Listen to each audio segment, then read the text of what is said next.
All right, let's talk about the bard. Now, the first edition of AD&D had a bard class that was kind of a jack of all trades, but you had to work your way there.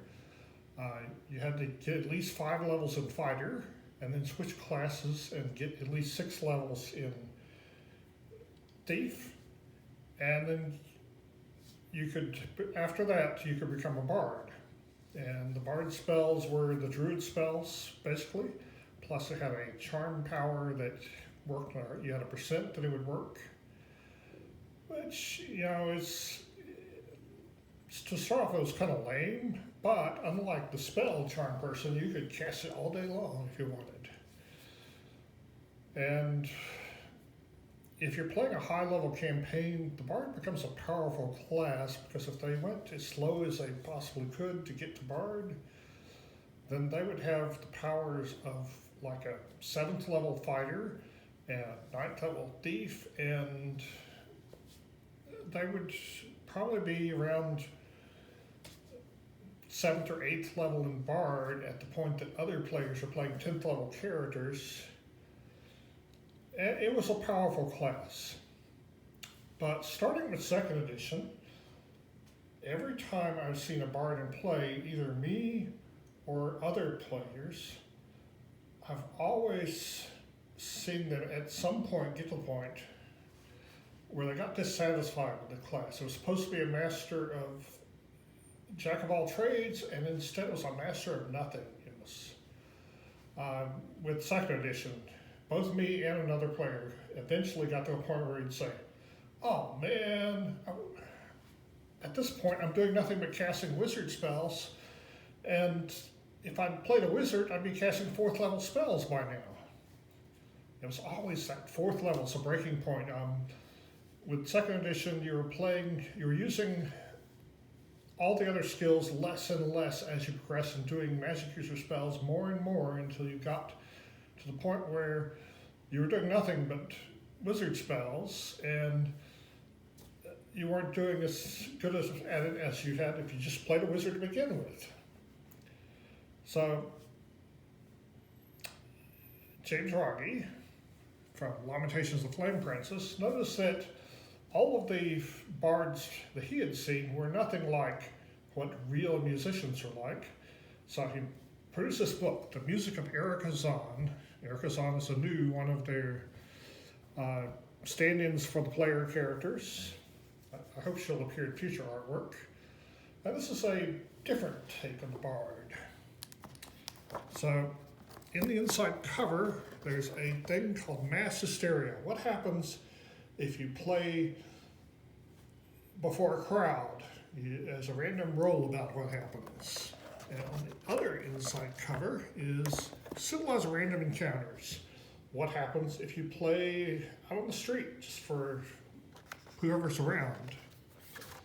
So, the bard class, here it is. I got 6-sided hit dice. And I have several powers here. But the way it works is first you roll a warm-up roll, and if you do good, you get a +1 on your performance roll. And then you roll, it takes 10 rounds to do the warm-up. However, you can cut it down to 1 round if you like. Not advisable if you can avoid it. You'd only do that in combat.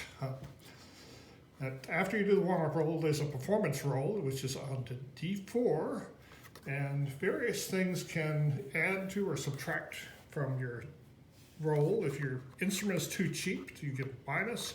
If you try to do it in 1 round, you get a +2 minus.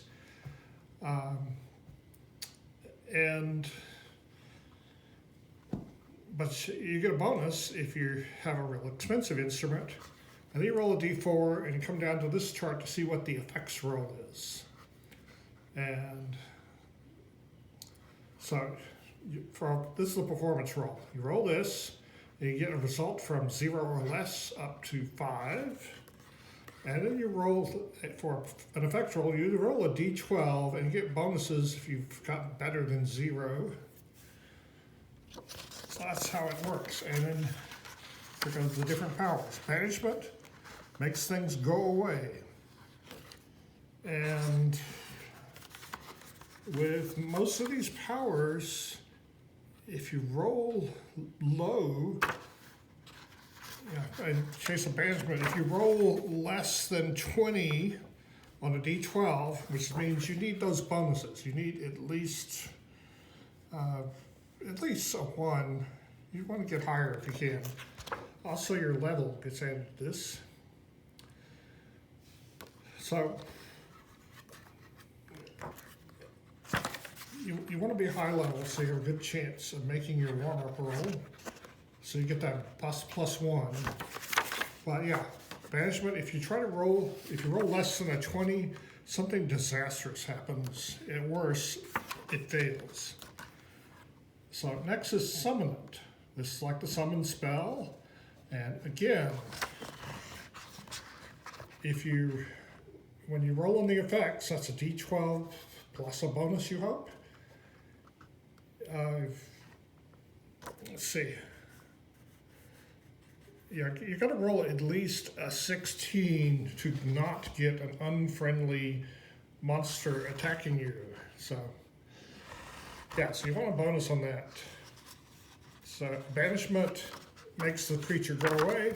Summon it makes it come.